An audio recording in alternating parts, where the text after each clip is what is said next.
You're listening to Civic Media. Stay up to date on the latest news and information for your local community and Wisconsin by signing up for our free email newsletter. Visit civicmedia.us/email to get started. This is your WLAK Daily News Roundup for Lake Air, 107.5 FM and 1260 AM in Amory. Civic Media News. I'm Terry Bell. Here's what Wisconsin needs to know. Local governments around Wisconsin are getting $1.5 billion in shared revenue from the state. Nearly $300 million of that is coming from the new shared revenue formula put in place last year. Another $10 million is coming from Wisconsin's new tax on cable TV. Some of the new shared revenue dollars are earmarked for first responders.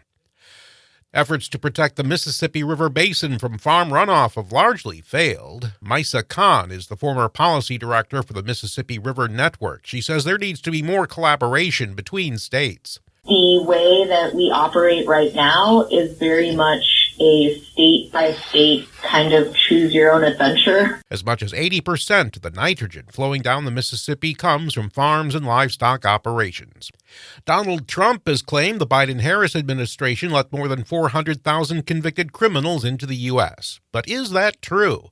Here's Tricia Young. In Prairie du Chien, Donald Trump claimed Kamala Harris let in over 425,000 convicted criminals. However, ICE says that figure covers non-citizens convicted of crimes over the past 40 years, both before and after entering the U.S. Most of these individuals entered before the Biden administration. Research shows undocumented immigrants are not more likely than native-born Americans to commit crimes. I'm Tricia Young for Wisconsin Watch.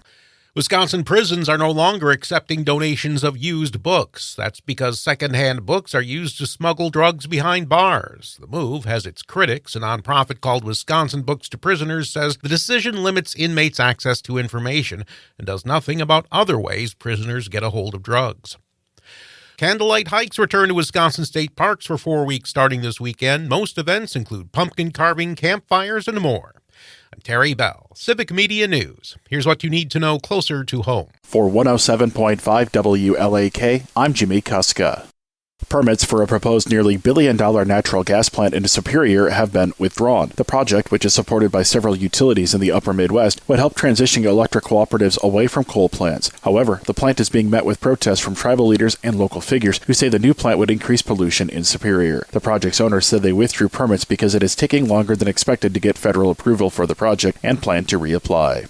Xcel Energy is sending crews to provide hurricane relief once again. Over 100 workers are ready to go, some of them from Wisconsin, to help restore services in Florida after Hurricane Milton arrived earlier this week. Crews from Eau Claire, Menominee, Hudson, Amory, Rice Lake, and Sparta are currently in Florida getting ready to work in the Tampa area. The same crews were in Georgia last week where they repaired power lines, broken poles, and transformers, servicing over 2,000 customers, according to Xcel Energy. Minnesota Governor and Democratic Vice Presidential candidate Tim Walz is coming to Wisconsin on Monday. Walz will first appear at an event in Eau Claire before traveling to Green Bay. Walz was in Eau Claire in August. For his Eau Claire visit, the Harris-Walz campaign said that Walz will speak directly to voters with no other details available. It's the latest of several stops by candidates from both parties in the past 2 months in Wisconsin. Republican presidential nominee Donald Trump was in Dodge County earlier this week.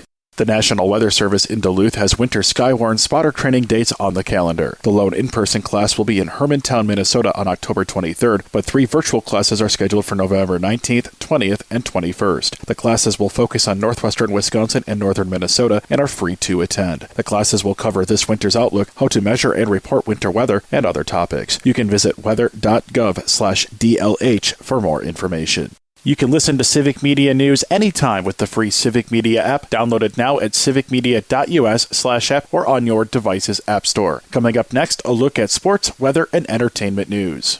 From the Civic Media Newsroom in western Wisconsin, I'm Jimmy Kuska. The Bucks and the Lakers put on a show. Hi, I'm Mike Clemens with sports. NBA, it was just a preseason game, but the Bucks and the Lakers faced off at Fiserv Forum. Giannis against LeBron. Giannis with 20 points in 20 minutes of playing time. Bucks head coach Doc Rivers. Giannis got out running And then the starters came back in and kept playing well. You need that sometimes. And I thought that happened. I love how we play Bobby. Like, he knows it coming in. Vinny Johnson or whoever else you want to name, the great guys coming off the bench, that we're going to you.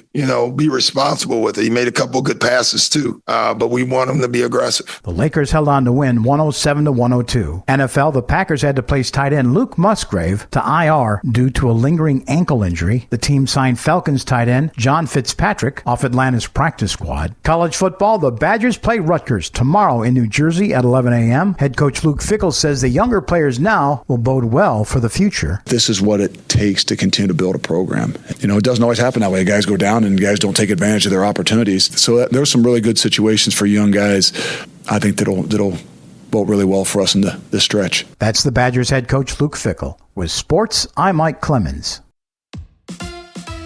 On your entertainment beat, I'm Pete Schwaba. There are no anticipated mega blockbusters opening this weekend, but there are some solid, well-reviewed films coming to the big screen. For your holiday horror pleasure, leading the way is the third installment in the Terrifier franchise. Terrifier 3 follows the survivors of a Halloween massacre by Art the Clown in Terrifier 2. The film is pulling in 80% on Rotten Tomatoes. For some good family fare, check out Piece by Piece, which tells the story of musical artist Pharrell Williams' life using Lego animation. The film is directed by Won't You Be My Neighbor's Morgan Neville, and it's pulling in 88% on Rotten Tomatoes. And for those of you interested in the behind-the-scenes drama leading up to the first ever episode of Saturday Night Live back in 1975, it's Saturday Night, which offers an appearance by Wisconsin's own Willem Dafoe. Saturday Night is currently rating a 79% on Rotten Tomatoes. Let's go to the movies. Guy Ritchie is attempting to line up some heavy hitters for his new project. The director of films like Snatch and Lock, Stock, and Two Smoking Barrels is in talks with Pierce Brosnan, Helen Mirren, and Tom Hardy to star in his new series for Paramount Plus, tentatively called Guy Ritchie's The Associate. Deadline.com reports that the hour-long drama will tell the story of two generations of gangsters in the UK. There is no release date yet set.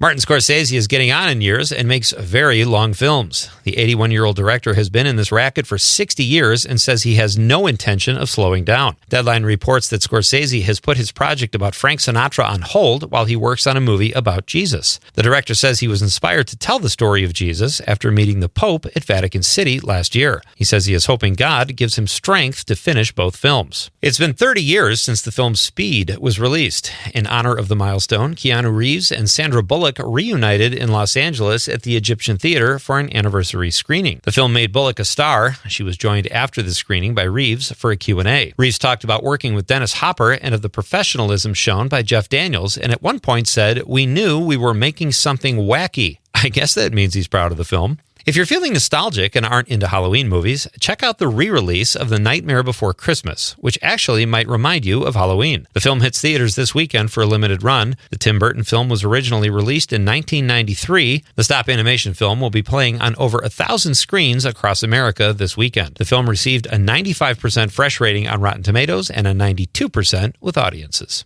For more showbiz fun, tune into Nightlight with me, Pete Schwaba, weeknights from 6 to 8 p.m. on the Civic Media Radio Network. One more warm day today, then fall is going to kick in over the weekend, and we may actually have some frost or a hard freeze by early next week. Today, partly cloudy, becoming sunny, 74 this afternoon, 42 tonight. Tomorrow, mostly cloudy, afternoon, evening sprinkles with a high of 61. I'm meteorologist Sean Cable. Outside now, it's 55. That's your WLAK Daily News Roundup from Civic Media. Subscribe to this podcast on Spotify, Apple, or wherever you find your podcasts. Find more news at lakeair.radio. The national news cycle never stops, but it can be hard to find news about your local community. Civic Media is dedicated to providing quality local and state news coverage across Wisconsin. With the Civic Media app, you can get notifications about local stories that matter to you and your community. Find the free Civic Media app in your phone's app store and choose notifications from the menu to tell us what kind of news you want to hear about.